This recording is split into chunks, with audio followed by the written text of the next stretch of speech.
Ada yang tanya saya, antara ASB, tabung haji dan juga emas, yang mana satu lagi berbaloi?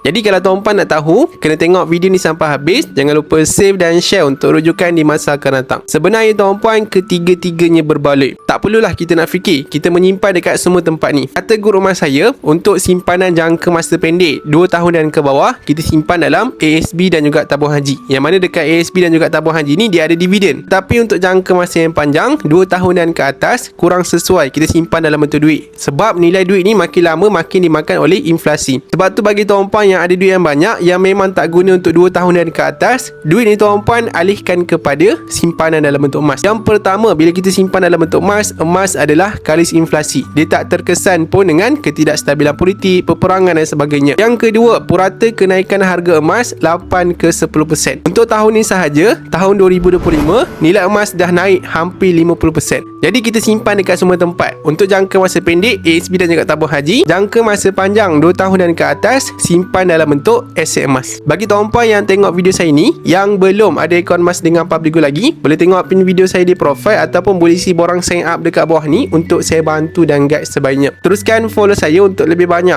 ilmu emas dan kewangan. Semoga bermanfaat.